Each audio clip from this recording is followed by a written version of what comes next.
ನಮಸ್ಕಾರ ವೀಕ್ಷಕರೇ. ಇಂದು ತಾರೀಖ್ 11/6/2026.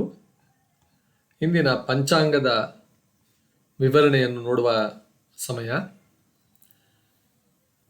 ಇದು ಶ್ರೀ ಶಕ 1949 ಶಕ ವರ್ಷ, ಪರಾಭವನಾಮ ಸಂವತ್ಸರ, ಅಧಿಕ ಜ್ಯೇಷ್ಠ ಬಹುಳ ಏಕಾದಶಿ ಗುರುವಾರ. ಅಧಿಕ ಮಾಸ, ಜ್ಯೇಷ್ಠ ಮಾಸದಲ್ಲಿ ಅಧಿಕ ಬಂದಿದೆ, ಅಧಿಕ ಜ್ಯೇಷ್ಠ ಮಾಸ, ಬಹುಳ ಪಕ್ಷ, ಏಕಾದಶಿ ಗುರುವಾರ. ಅಶ್ವಿನಿ ನಕ್ಷತ್ರ, ಶೋಭನ ಯೋಗ, ವಣಿಜಕರಣ, ಸೌರಮಾನ ವೃಷಭ ಮಾಸ 28ನೇ ದಿನ. ಇಂದು ರಾಹುಕಾಲ ಮಧ್ಯಾಹ್ನ 1:54ರಿಂದ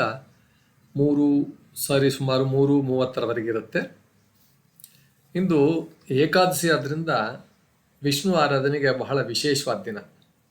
ಉಪವಾಸ, ಜಪ ಮತ್ತು ಧ್ಯಾನಕ್ಕೆ ಅತ್ಯಂತ ಪವಿತ್ರವಾದ ದಿನ. ಮನಸ್ಸಿನ ಶುದ್ಧೀಕರಣ ಮತ್ತು ಆತ್ಮೋನ್ನತಿಗೆ ಈ ತಿಥಿ ವಿಶೇಷ ಮಹತ್ವ ಹೊಂದಿದೆ. ಅಶ್ವಿನಿ ನಕ್ಷತ್ರ ಆದ್ದರಿಂದ ಚುರುಕುತನ, ಹೊಸ ಆರಂಭ, ಆರೋಗ್ಯ ಮತ್ತು ಚೈತನ್ಯದ ಸಂಕೇತ ಅಶ್ವಿನಿ ನಕ್ಷತ್ರ. ಶ್ರದ್ಧೆ ಮತ್ತು ಧೈರ್ಯದಿಂದ ತಾವು ಕೈಗೊಂಡ ಕಾರ್ಯಗಳಿಗೆ ಶುಭ ಫಲ ದೊರೆಯುತ್ತೆ ಅಂತಕ್ಕಂಥದ್ದು. ಯೋಗ ಕೂಡ ವಿಶೇಷವಾಗಿ ಶೋಭನ ಯೋಗ ಇದೆ. ಶೋಭನ ಯೋಗ ಮಂಗಳಕರ ಕಾರ್ಯಗಳು, ಸಂತೋಷ, ಸೌಹಾರ್ದ ಮತ್ತು ಆತ್ಮವಿಶ್ವಾಸವನ್ನು ವೃದ್ಧಿಸುವ ಯೋಗವಾಗಿದೆ. ಶುಭಾರಂಭಗಳಿಗೆ ಇದು ಅನುಕೂಲಕರವಾದ ದಿನ. ವಣಿಜಕರಣ ವ್ಯವಹಾರ, ಯೋಜನೆ, ಸಂಭಾಷಣೆ ಮತ್ತು ಬುದ್ಧಿವಂತ ನಿರ್ಧಾರಗಳಿಗೆ ಅನುಕೂಲಕರವಾಗಿದೆ. ಸಮತೋಲನ ಮತ್ತು ವಿವೇಕದಿಂದ ನಡೆದುಕೊಳ್ಳುವುದು ಯಶಸ್ಸಿಗೆ ದಾರಿ ತೋರಿಸುತ್ತದೆ. ಇಂದಿನ ಸಂದೇಶ: ಭಕ್ತಿ ಮನಸ್ಸಿಗೆ ಶಾಂತಿ ನೀಡುತ್ತದೆ, ಶ್ರದ್ಧೆ ಜೀವನದ ದಿಕ್ಕು ನೀಡುತ್ತದೆ.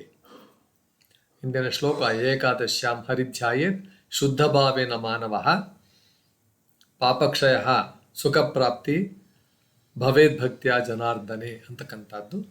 ಏಕಾದಶಿಯಂದು ಶುದ್ಧ ಭಾವದಿಂದ ಶ್ರೀಹರಿಯನ್ನು ಧ್ಯಾನಿಸಿದರೆ ಪಾಪಕ್ಷಯವಾಗಿ ಭಕ್ತಿ ಮತ್ತು ಸುಖವು ಜೀವನದಲ್ಲಿ ನೆಲೆಸುತ್ತದೆ. ನಮಸ್ಕಾರ ವೀಕ್ಷಕರೇ.